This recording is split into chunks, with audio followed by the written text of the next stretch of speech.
Alors en fait, si vous voulez, le problème qui se pose avec les déchets en mer, c'est qu'ils ne restent pas toujours au même endroit. Il y a des courants, ces courants ils sont plus ou moins marqués, ils sont plus ou moins permanents, et malheureusement ils transfèrent les microplastiques ou les gros plastiques, et en plus ils transfèrent les espèces qui sont fixées dessus. Donc les spécialistes qu'on appelle les hydrodynamiciens ou les modélisateurs, ils essayent de comprendre un petit peu la circulation et le transport de ces déchets. Et alors, en fait, on sait dans l'Atlantique et dans le Pacifique qu'il y a des grandes gyres, des grandes zones qu'on appelle les zones de convergence, que certains ont appelées les îles de déchets par exemple, qui sont ni plus ni moins que des densités plus fortes.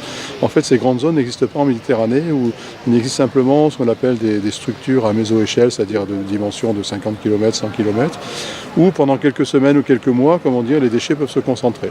Alors c'est important parce que si on veut prendre des mesures, évidemment, il vaut mieux aller là où sont les déchets. Ce qu'il faut savoir également, c'est qu'il y a un transfert d'un pays à l'autre. Donc si vous êtes en France, par exemple, vous recevez des déchets d'Italie. Si vous êtes en Italie, vous recevez des déchets de l'Afrique du Nord. Si vous êtes en Grèce, vous recevez de Turquie. Si vous êtes en Espagne, vous recevez de France. Et comme ça, il y a un échange, si vous voulez, un échange de déchets.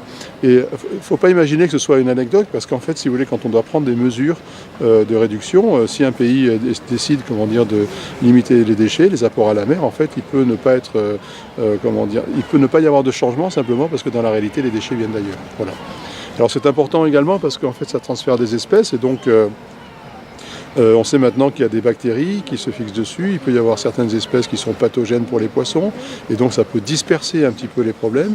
Et jusqu'à présent, on connaissait les espèces qui circulaient sur des noix de coco pendant des années, on connaissait également des espèces qui circulent sur les coques des navires ou bien dans les ballasts, dans les eaux pour équilibrer les bateaux.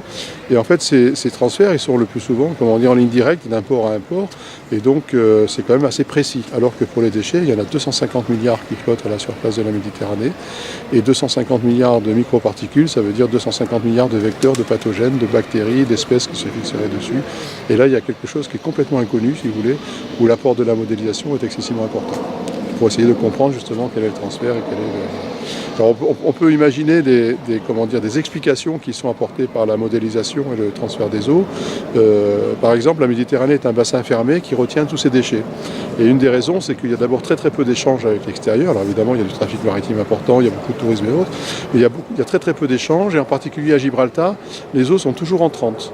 Il y a des eaux qui sont sortantes, mais elles sont en profondeur. Et comme les déchets flottent, parce que ce sont principalement des plastiques, ils ne peuvent pas descendre pour sortir, si vous voulez, et donc ils vont s'accumuler comme ça en Méditerranée. Donc vous voyez, on a tout un ensemble, si vous voulez, de conséquences liées à la circulation des eaux qui font que la Méditerranée est une des régions les plus affectées dans le monde.